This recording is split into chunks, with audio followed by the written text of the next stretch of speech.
says something. Nah, begitu dia lihat mempelai wanitanya atau calon istrinya, dia berkata seperti ini. Yeah, you are a garden, but in the situation where, in the locked up situations. Nah, engkau sih kebun, tetapi kebunnya dalam keadaan terkunci. Yeah. Sometimes if the gardener lock the garden, it means if you put a fence or block the garden, it means he's going to do something inside. Bapak Ibu biasanya tukang kebun ya, kalau ditutup ya, nggak dikasih pengunjung masuk, berarti ada pagar-pagar yang ditempatkan sehingga pengunjung nggak bisa masuk, saudaraku. Yeah, it means he's going to make the land to reproduce. Mungkin dia ingin buat tanah itu kembali diolah kembali, sudah direproduksi. This another thing he said to his bride, that you are like spring, but you are shut up. Nah, hal lain yang disebut selain kebun tadi disebut seperti mata air, ya, tetapi tertutup, ya, tertutup. And also you are a fountain, but already sealed. Ya, mata air tapi sudah dimeteraikan, jadi tidak bisa keluar airnya, sudah dimeteraikan. Today in our world, there are a lot of things is look like a locked up situation in our life. Bapak Ibu, di dunia kita sekarang ini banyak hal kelihatan seperti terkunci dalam hidup kita. Yeah,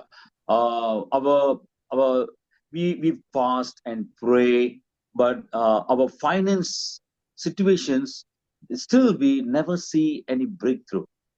Nah, Bapak Ibu sudah doa, sudah puasa, tapi mungkin ya keuangan kita doa-doa terus nggak ada terobosan sama sekali.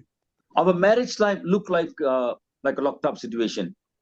Kehidupan pernikahan kita juga ya seperti terkunci, nggak ada perbaikan hubungan. The relationship with some of the people, they was very good. Because of something misunderstand, it was broken. It's looked like locked up. Nobody can communicate. You all try to bring peace, but nothing happened. Sometimes a kind of a questions rise within us. Why? Bapak Ibu, kadang-kala hubungan kita tadinya baik dengan seseorang ya, tapi kok sepertinya saat ini terkunci, mungkin karena salah pengertian. Jadi coba berkomunikasi nggak bisa, jadi komunikasi tertutup, saudara. Coba jelaskan juga nggak bisa, saudara. You try to put so much investment money to start, buy, prepare everything, the business, but something happened. Never worked up according to your expectation. Nah, Bapak Ibu sudah siapkan banyak dana untuk investasi, tapi nggak berhasil. Apapun yang dicoba nggak bisa. Kayaknya nggak jalan gitu loh. Seperti semuanya terkunci, nggak ada hasilnya. There are some of you here. You have buy a land, and that land you really wanted to use it to build something. You really wanted to use the land, but it never work out. It's looked like a locked up. Beberapa saudara ya telah beli tanah ya, sepertinya mau dimanfaatkan untuk hal lain atau membangun sesuatu, tapi kelihatannya nggak bisa dikerjakan, nggak berhasil dikerjakan, seperti terkunci, nggak berdaya gitu loh, nggak ada jalan keluar gitu. Yeah, sometimes we get frustrated. After many prayer, we ask the people to pray, we ask the pastors to pray, we ask the prayer meeting people the prayer, but still something is holding. Kadang-kala kita minta orang doakan, pendeta, hamba Tuhan, ya bahkan yang profetik doakan, tapi kelihatannya nggak berhasil, nggak bisa. Kayaknya seperti ada sesuatu yang menahan, mencekal gitu, dicekal, ditahan. Same the situation what we are going through in our life. There is something I'm going to show you the same way the children of Israel gone through. Bapak Ibu, saya akan tunjukkan hal yang sama yang dialami oleh bangsa Israel, saudara, sebagaimana dialami oleh beberapa saudara keadaan yang terkunci, yang tidak ada jalan keluar. Yeah, please take with me with the book of Exodus chapter 13. Keluaran pasal 13, saudara.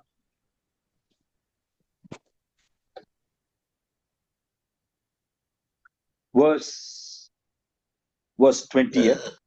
Ayat 20, saudara.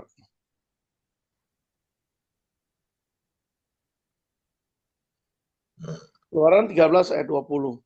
So they took their journey from Sukkot and camped in Etham at the edge of the wilderness. Demikianlah mereka berangkat dari Sukot dan berkemah di Etam, di tepi padang gurun. Yeah. Here, when the children of Israel, they came out, God brought them out from the bondages from Egypt. Di sini ya, bangsa Israel kan sudah dibawa Tuhan keluar dari perbudakan atau dari segala belenggu mereka di Mesir dan dibawa ke suatu tempat.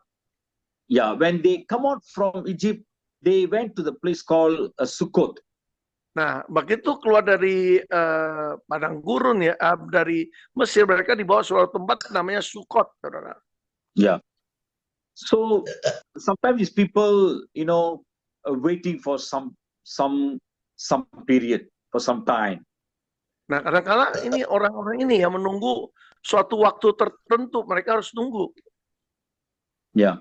Sometimes we also, in our life, we used to do that.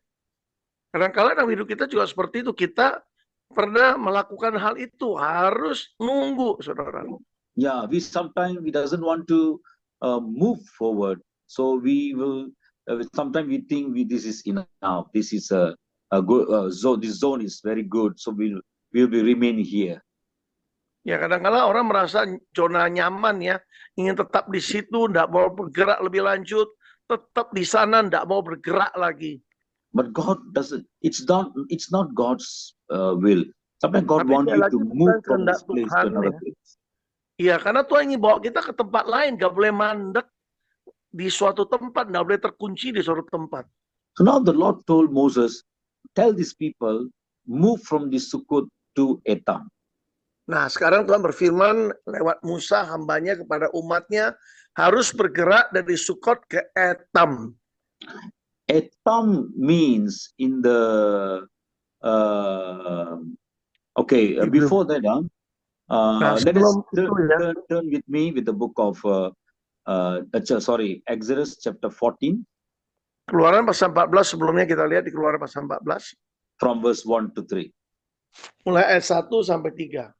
Ya. Keluaran 14 ya, ayat 1 sampai 3. Berfirmanlah Tuhan kepada Musa demikian. Ya. Demikian, katakanlah kepada orang Israel supaya mereka balik kembali dan berkemah di depan Pihahirot antara Migdol dan laut, tepat di depan Baal Zephon. Berkemahlah kamu di tepi laut. Ayat 3. Maka Firaun akan berkata tentang orang Israel, mereka telah sesat di negeri ini. Padang gurun telah mengurung mereka. So when they come to Etam, nah, waktu mereka tiba di Etam, these are the situation they face in Etam. Situasi yang mereka hadapi di Etam ya seperti itu, saudaraku. Yeah, they camp. They turn and camp before Pi-hahirot, between Migdol and the sea, opposite Baal Zephon. Iya. Dan berkemah dekat laut itu, saudara, ya di Hahirot itu, saudara.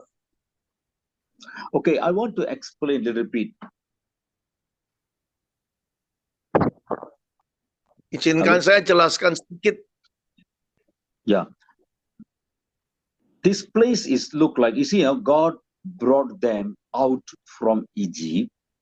Nah, Bapak Ibu lihat ya, Tuhan sudah bawa mereka keluar dari Mesir. Sekarang, now they are in the Sukkot. Now the Lord told them, rise and go to the place called Etam. Nah, Tuhan suruh mereka ke Sukkot. Setelah di Sukkot, Tuhan berkata, udah kalian sekarang bergerak ke Etam. When they come to this place, begitu mereka tiba di tempat itu, they come to a place where they call, in front is a sea, big sea.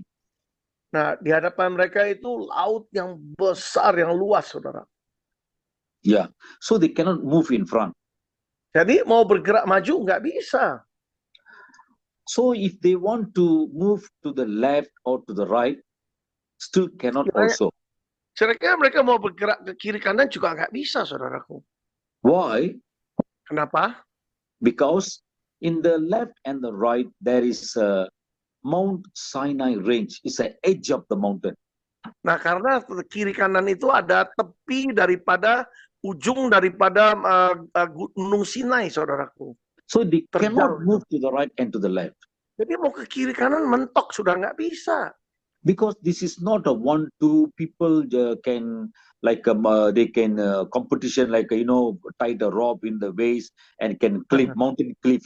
It's not like that. Saudara, ini bukan 2-3 orang jumlah mereka ya. Banyak sekali, saudara. Bukan seperti orang memanjat tebing pakai tambang ditancapkan seperti pahlawan yang melewati tebing. Nggak begitu, saudara, nggak bisa. This is 30 million people leading by Moses. Bayangkan ini 30 juta bangsa Israel yang sedang dipimpin oleh Musa pada waktu itu. 30 If they juta. move right or if they move left, anyway they move, there is a death. Death is waiting for them. Nah, kalau mereka berani bergerak ke kiri ataupun kanan, yang menanti mereka adalah kematian. They will fall and they will die. Pasti terjatuh mereka dari tebing itu dan mati. So in this kind of a situation, even if they wanted to turn back, but still they cannot turn back also. Bapak Ibu, dalam situasi seperti ini, sekalipun mereka mau berbalik, juga nggak bisa, nggak memungkinkan. Kalau mau berbalik ke belakang juga nggak mungkin. Because why? Because Pharaoh now is chasing after them to kill them. Nah, kenapa? Karena Firaun dengan pasukannya dari belakang sedang mengejar dengan maksud ingin membunuh, menghabisi mereka. Look at the Pharaoh. What the Pharaoh tell them? Coba lihat apa yang dikatakan Firaun kepada mereka, saudara. Pharaoh said they are bewildered by the land. The wilderness Mereka telah has dikurung closed them oleh padang in. gurun, kata Firaun. It means, you see, the devil is telling even the wilderness has closed them. Shut them. Jadi iblis berkata, ya, Firaun kan gambaran iblis berkata bahwa lihat kalian sudah terkurung oleh padang gurun itu. Normally in the Old Testament, if you read about Pharaoh, is talking about symbolize the Satan. Nah, kalau kita baca di Perjanjian Lama, ya, lambang gambaran daripada Firaun adalah iblis sendiri. So now what we see here, Pharaoh is coming with 100 very powerful chariots with the 600 army, very powerful warriors. Bapak Ibu lihat ya di belakang itu ya, Firaun dengan pasukannya, pasukan berkudanya dengan 600-an ribu pasukan yang kuat perkasa itu mengejar mereka, saudaraku. Sometimes we also used to go this kind of a situation in our life. Kadangkala kita juga menjalani situasi keadaan yang menjepit seperti itu dalam hidup kita. If you want to move forward, we cannot. Mau bergerak maju, nggak bisa. Many of us in our lives, sometimes today, we are standing in the junction like this. Do not know where to move. Kita hidupnya seperti itu di dalam persimpangan, tetap terpaku, berdiri, tanpa mampu bergerak lebih lanjut. And another thing, this is the order came from God, because God is the one told Moses, tell these people, rise from Sukkot and go to Etam. Nah, di sini lihat ya, Tuhan memberi perintah kepada Musa agar umatnya bangkit dan bergerak ke Etam. Jangan tetap di Sukkot, bergerak maju ke Etam. And maybe many people would have anger, sometimes get frustrated. Why the Lord doing in my life like this? Banyak orang ya dalam keadaan seperti ini mungkin marah ya, frustasi juga. Kenapa Tuhan lakukan hal seperti ini dalam hidup saya? Yeah, sometimes it's happening in our church. Sometimes the Lord says, juga. Yeah, we build the building, we buy this one, we support this one, So we give money. So finally we give money. We do everything. We sacrifice everything. Sometimes what we build, sometimes it can be demolished. It's nothing work out there. So we Nah, get angry. kita udah nyumbang, udah bayar ini itu, beli ini dan itu, tapi akhirnya kok dihancurkan, dirobohkan dan sebagainya. Kita kecewa gitu, marah bahkan tanya sama Tuhan. I think the same way this people of children of Israel, they doing to God. They doing to the Moses. Saya rasa ini hal yang sama dilakukan oleh umat Tuhan ya terhadap Allah dan dalam hal ini terhadap Musa, saudaraku. So they cannot go in front, they cannot go to the side, the both side, they cannot turn back. So now there is no choice for them. They have to look up. Nah, Bapak Ibu karena mereka sudah mentok, nggak bisa maju ke kiri kanan, nggak bisa, mau mundur nggak bisa, terpaksa mereka memandang ke atas, memandang Tuhan. You see here, the Lord told these people and Moses, tell these people from ask them to go, rise from Sukkot, go to Etam. Di sini Allah perintahkan kepada umatnya lewat Musa agar mereka bergerak ya dari Sukot ke Etam. You know what is Etam means? Saudara tahu makna dari kata Etam ini? Etam is a Hebrew, original language, yeah? Hebrew word. The original meaning they call locked up. Nah, kata etam dalam bahasa Ibrani atau bahasa Yahudi artinya sudah terkunci total, nggak bisa gerak lagi. The same word where we see just now in the book of Song chapter 4 verse 12. Nah, ini kata yang sama digunakan di dalam Kidung pasal 4 ayat 12, yaitu apa? Kebun yang terkunci tadi. So, see, God is purposely, God is the one sending them. God knows this place is locked up, but God have a plan, a future plan. Sometimes we do not know. Nah, sepertinya Tuhan sengaja mengutus mereka ke tempat yang terkunci, saudara. Dan mereka nggak tahu ya bahwa Tuhan punya maksud, punya rencana di tempat yang terkunci, yang tertutup itu. Most of the time, we do not know why things are happening in our life. We like to blame others. We like to accuse others. We like to murmur with God, grumbling God, questioning God. Sometimes we doesn't want to go to church also. Nah, kadang-kala ini yang terjadi, saudara. Kalau dalam keadaan kita tidak mengerti, kita salahkan kanan kiri, salahkan orang lain, bahkan salahkan Tuhan, ngambek kita, bahkan tidak mau ke gereja. We never learn and pray in this kind of situation. We never be patient and ask the Lord, show me what is your will, what is your plan, what is your vision. We never do that. Nah, masalahnya ini yang tidak dilakukan oleh kita, kebanyakan kita. Dalam keadaan seperti itu enggak tanya Tuhan, enggak tanya apa rencana Tuhan, kita enggak mencari hadirat Tuhan, tapi kita menyalahkan begitu. Harusnya tanya Tuhan, kehendak Tuhan apa ini, maksud Tuhan apa? Yeah, we fail to do that many times. Kita manusia banyak kali gagal melakukan hal itu. Harusnya tanya Tuhan. Sometimes we pray and we ask the people or pastors to pray for us. When nothing happens, we will become frustrated. Nah, kadang-kadang gitulah kita minta manusia atau hamba Tuhan doakan kita ya. Kalau tidak terjadi apa-apa kita frustasi, mulai nyalakan juga hamba Tuhan. We must learn one thing. Satu hal harus kita belajar. Yeah, we in any situations when something not happen according to our expectation or whatever we ask, wait patiently in the presence of God. Kita minta suatu, harap suatu dari Tuhan, tidak terjadi apa-apa, belum terjadi suatu, harus sabar menanti. We should not easily give up hope. Jangan terlalu gampang menyerah, kehilangan harapan. Nggak boleh, saudara. We always looking for an answer immediately, instantly.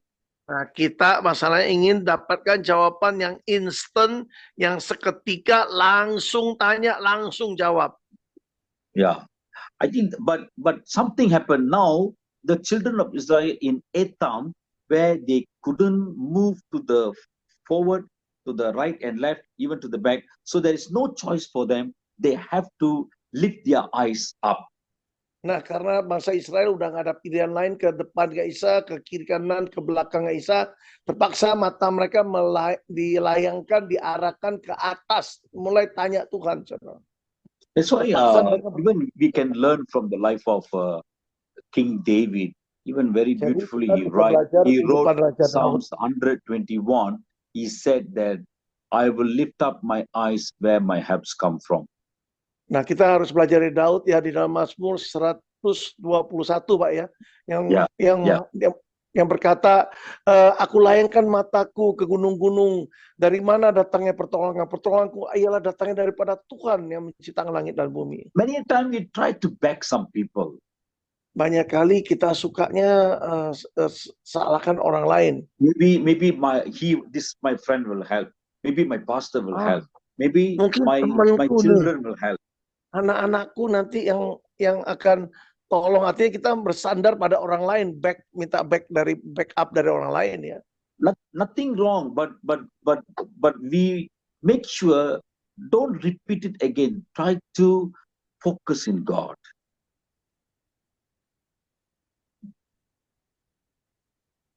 Nggak salah sih, sekali-sekali nggak apa-apa, kalau terus-menerus diulang-ulang ya salah. Harusnya kita fokus kepada sang sumber, yaitu Tuhan sendiri.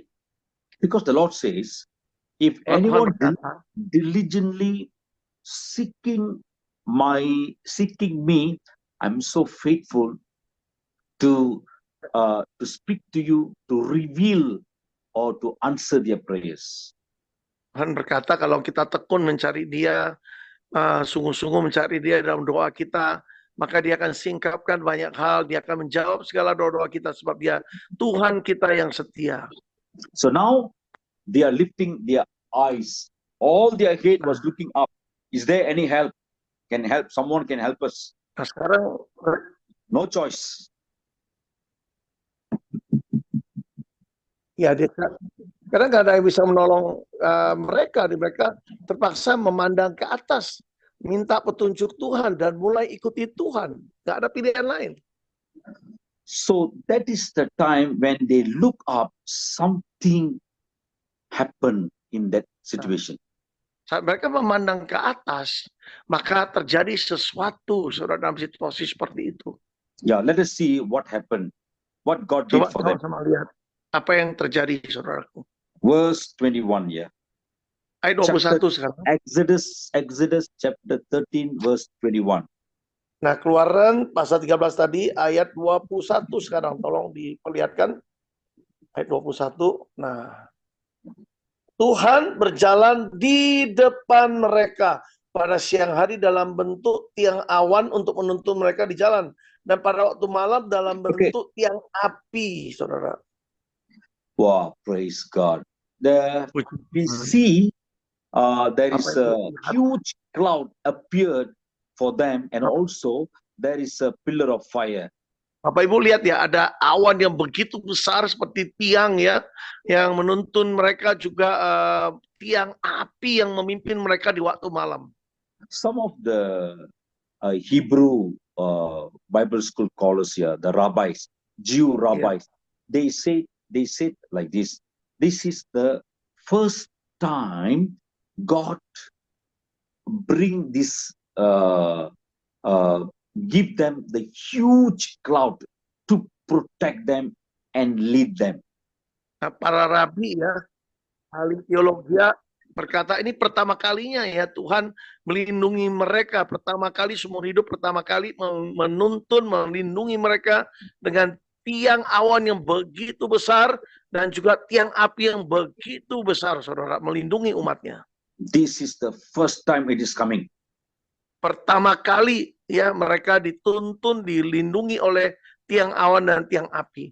In the book of Psalms, Psalmist says, David wrote the Psalms here. He said, this cloud, God was protect them by the cloud. It means the cloud fully cover them. When people outside, when they see, they can see only the cloud. They cannot see the people.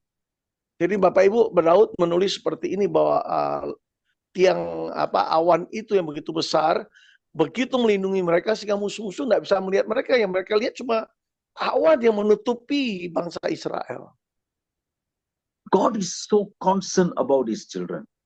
Artinya apa? Tuhan begitu memperhatikan anak-anaknya. So what the Lord give them in that situation, where the locked up situation? Jadi apa sih yang diberikan Tuhan kepada mereka dalam situasi yang terkunci seperti itu? It was never depart from them until they enter into the land of Canaan. For 40 Bapak years Ibu, it was there. perlindungan tiang awan, tiang api tidak pernah berhenti dari mereka, tetap melindungi mereka selama 40 tahun sampai mereka memasuki tanah perjanjian. Even God sent the pillar of fire. You know what the pillar of fire did? The pillar of fire moved to behind, between Pharaoh's army and between the children of Israel. It stand and stop the evil forces, and for the children of Israel, he gave light. Bapak Ibu lihat ya bagaimana dahsyatnya Tuhan ya, melindungi umatnya. Tiang api itu hadir di tengah-tengah antara Firaun dan juga bangsa Israel. Jadi itu melindungi mereka, memberikan terang kepada mereka, saudaraku. Sometimes we do not understand the way God is dealing in our life here.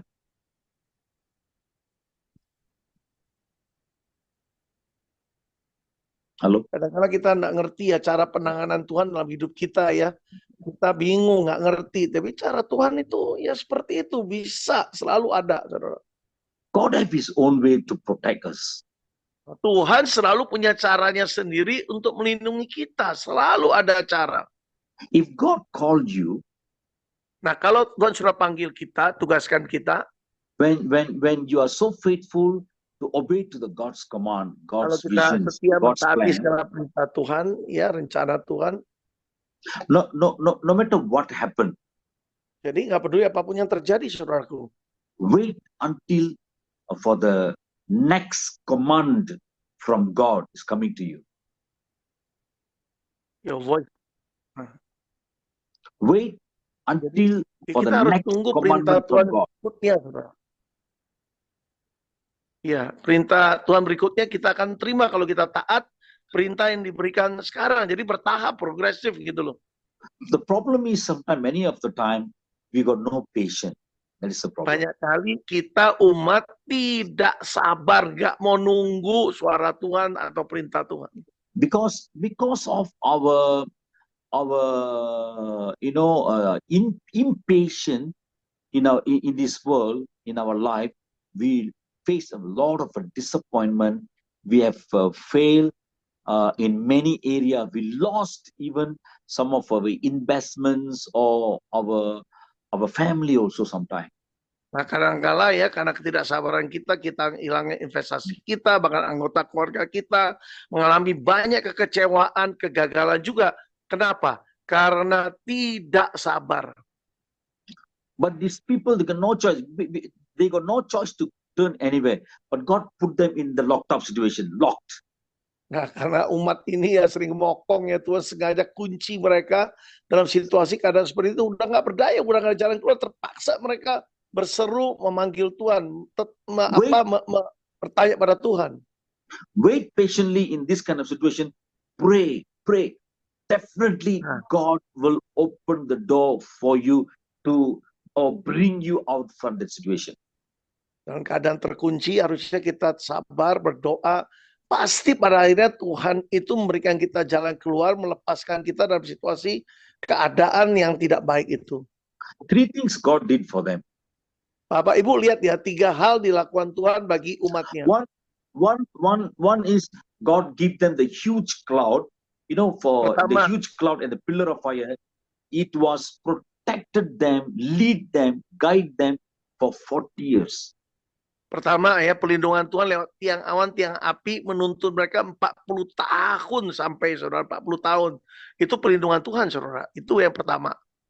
Then secondly, we see God opened the Red Sea for the children of God because they are the covenant people.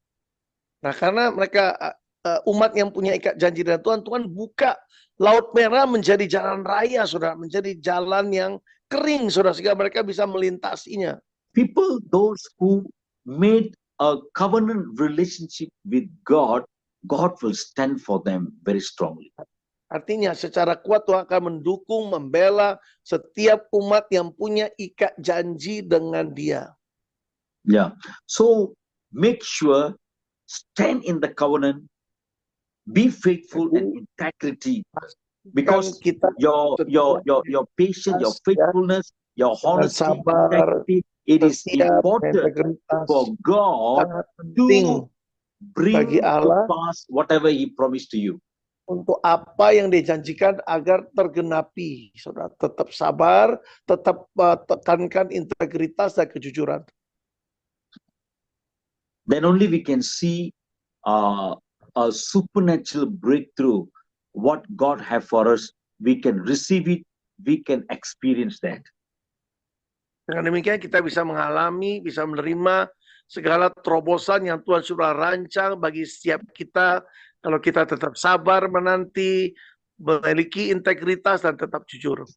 When they are almost after 40 years, in the 40 years, these children of Israel, they many a time they provoke God and provoke the anger of Moses. They did a lot of sin, but even though all this time, God never removed the cloud or the pillar of fire.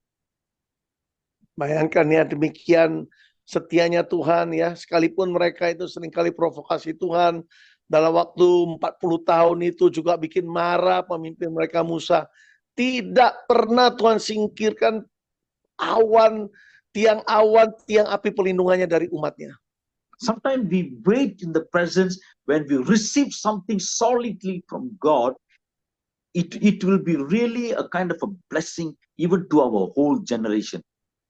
Nah, Bapak Ibu, kadang-kala ya kalau kita memang taat, mentaati Tuhan, ikuti jalan Tuhan, bukan hanya kita diberkati, tapi seluruh generasi kita diberkati. Come into the presence of God every day. Mari setiap hari masuklah dalam hadirat Tuhan, ya, dekat dengan Tuhan, doa dan sebagainya. Every year, sometimes we can take fast for 40 days, 21 days, or 7 days, or 3 days. Fast, not only fast, make sure puasa. Ya, mungkin 7 hari, seminggu, berapa minggu, berapa bulan, ya 40 hari, puasa gitu. Coba dalam setahun sekali aja lakukan. Not only fasting, but make sure you must lock yourself in the room, wait patiently and pray to the Lord. Seek the presence of God. Ya, bukan hanya puasa, kunci dirimu ya di dalam hadirat Tuhan, sungguh-sungguh mencari wajah Tuhan, dijauhi dari semua aktivitas kesibukan lain, mengunci diri di suatu ruangan, di suatu tempat antara saudara dan Tuhan. Sometimes the problem that you face in your life, it is so big. It is something like a very huge giants, like a mountain. Masalah saudara hadapi begitu besar seperti raksasa yang besar yang sedang menghadang kita. It's not enough just we go and pray 10 minutes or 15 minutes or 30 minutes or ask somebody, what this prophet, this one powerful prophet, they can pray for something. No, it's not enough. It's not that. Nggak cukup saudara doa 5, 10, 15 menit. Nggak cukup juga datang hamba Tuhan, sampaikan suara Tuhan apa. Nggak cukup. Kita sendiri harus membangun hubungan dengan Tuhan. Because when you make the decision and you decide, determine that I'm going to go into the presence, no matter how long, I will wait until God answer.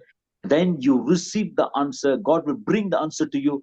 That will bring a powerful breakthrough blessing for your whole generation. Bapak Ibu, kalau ingin dapat terobosan yang dahsyat, bukan hanya bagimu, bagi keluargamu, saudara harus dengan sabar menanti Tuhan sampai Tuhan benar-benar menjawab kita, ya, mengunci diri kita dalam suatu ruangan, benar-benar cari wajah Tuhan sampai kita dengar suara Tuhan, petunjuk Tuhan, sampai kita mendapatkannya. Bukan hanya kita diberkati, tapi seluruh generasi kita juga akan diberkati. Ada terobosan yang dahsyat yang sedang menanti kita. The Bible is telling that when they was for 40 years under the cloud, their shirt, their body, even their pants or their clothing or their sandals never torn or become old. Never Bapak Ibu throw. bayangkan ya, dalam 40 tahun ya, dilindungi tiang awan, tiang api, mujizat yang mereka alami apa? Pakaian mereka tidak pernah robek, walaupun bertambah besar badan mereka, bajunya juga ikut, saudara, ya, tidak sampai ada gangguan apapun, dipelihara Tuhan, pelindungan Tuhan sampai begitu, sampai ke baju-bajunya, saudaraku, sendal juga, sepatu. In the wilderness, there is very hot, terrible hot. People, though they walk in the slipper or very good shoe, that is for few years only. But this is 40 years. No sweat, Bayangkan Bapak Ibu no ya, dirty. kalau Under tempat yang the panas cloud, kayak gitu they ya, was so protected. dengan keringatan kita ya, cuma sepatu bisa sebagus apapun cuma tahan berapa, mungkin setahun aja, tapi 40 tahun Bapak Ibu, sepatu mereka enggak jadi rusak, enggak jadi usang, begitu sempurna perlindungan Tuhan atas mereka karena ada tiang awan, tiang apinya Tuhan, saudara. If God gives something to you, Nah, kalau Tuhan sudah berikan sesuatu kepada saudara, there will be a powerful blessing always behind it. pasti selalu ada berkat Tuhan yang dahsyat di baliknya. We must take the initiative, the decision to move in the prayer, wait in the presence, and try to bring it to our family. Kita yang harus ambil keputusan, inisiatif dari diri kita untuk menanti Tuhan dalam hadirat Tuhan, mendatangkan berkat bukan hanya bagi diri kita, bagi keluarga kita juga. When the children of God almost the 40 years after the 40 years round, now they about to enter into the land of Canaan. Waktu 40 tahun mereka berkeliling-keliling mendekati akan masuk tanah Kanaan, itu tanah perjanjian. Now Moses have to give this job, responsibility. He's handing over this responsibility to Joshua. Nah sekarang Musa harus mendelegasikan tugas itu kepada Joshua. And now when Joshua take that responsibility, waktu Joshua menerima tanggung jawab ini, saudara, something happened. Ada sesuatu yang terjadi, saudaraku. When he lift up his eyes, there is no cloud anymore, no pillar of fire anymore. Melayangkan matanya ya ke atas ya, dilihat tiang awan, tiang api udah nggak ada lagi.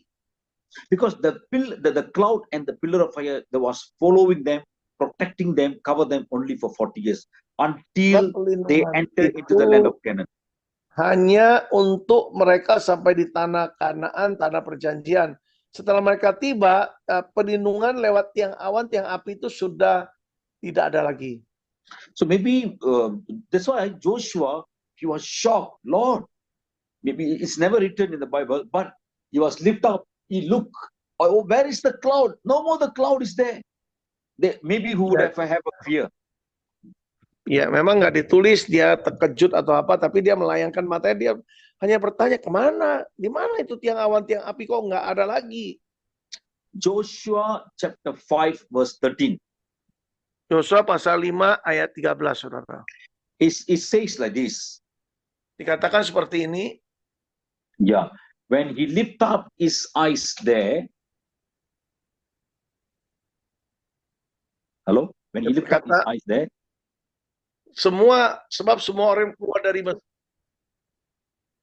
Mana nih?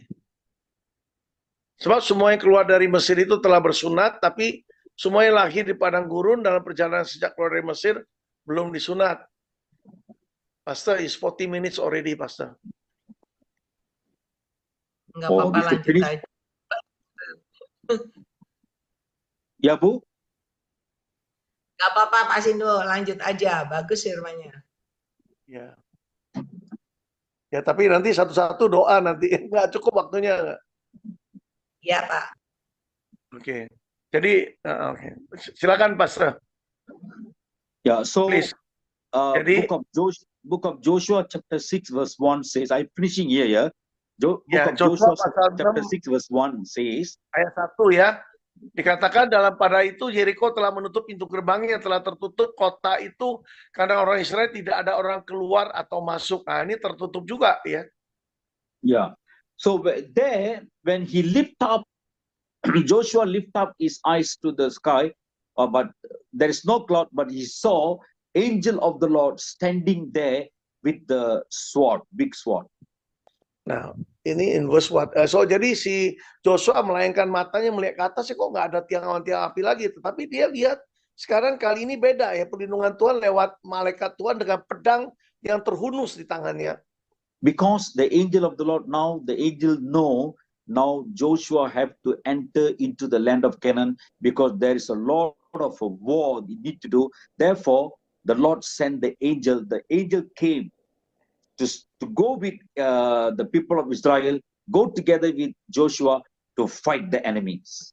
Nah, kali ini Tuhan tahu mereka akan mengalami peperangan dengan musuhnya. Makanya Allah mengutus malaikat perangnya, saudara, dengan pedang terhunus untuk berjalan bersama Joshua, berperang bersama Joshua, membela Joshua.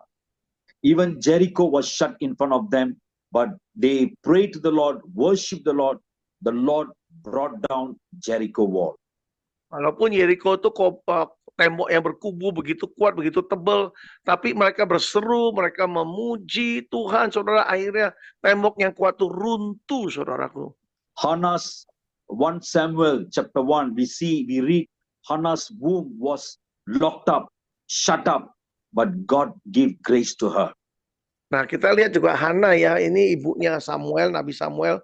Tadinya kan dia juga mandul, tertutup rahimnya, tapi Tuhan buka, saudara. Akhirnya seorang bayi, seorang nabi ya, dari rahimnya dilahirkan, saudara. Dear brothers, beloved brothers and sisters, children of God, yang kekasih, para anak-anak Tuhan yang dikasih Tuhan. How many of you who are sitting in this room, you are going through this kind of a locked-up situation? Situasi mungkin saudara seperti ini dalam keadaan terkunci. Are you really having a tough time with these locked-up situations? Apakah saudara melalui masa sulit dengan keadaan yang terkunci ini, saudara? Praying after prayers, no children. Praying after prayers, doa, no life partner. Rahim tertutup, nggak ada anak juga. Partner hidup, doa nggak dapat juga. No life partner also, cannot get job also, cannot receive a contract. Every time failure, disappointment, failure. Are you in this situation? Dan juga pekerjaan nggak dapat, kontrak juga nggak jadi kontrak, nggak ada order, saudara, dan sebagainya. God have a breakthrough for you today. Tuhan sudah siapkan terobosan bagi saudara hari ini. Anointing will break the yokes. Urapan Tuhan itu akan mematahkan setiap kukuk perhambaan. God will remember you today. Tuhan akan mengingat saudara hari ini. God will break the barriers in your life. Tuhan akan patahkan setiap rintangan dalam hidupmu hari ini.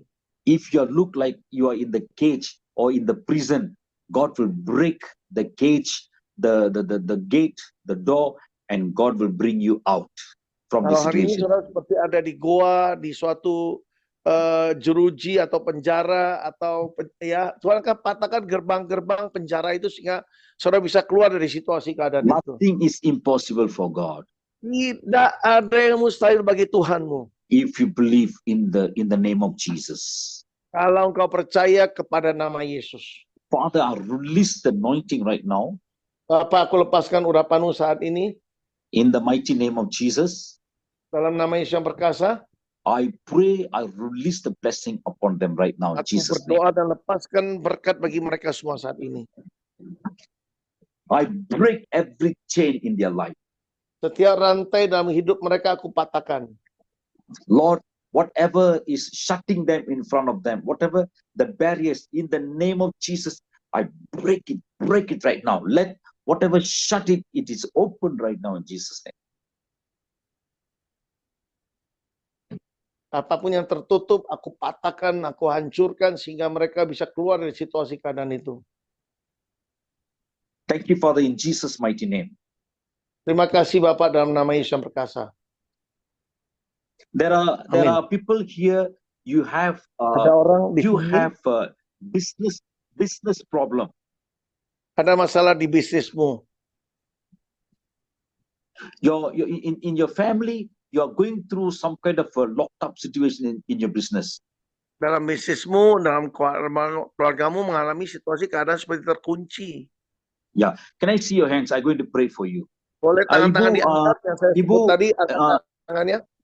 So wait, Ibu Ling Ling, can I continue Ling Ling? pray or you want to close down the prayer first? Yes.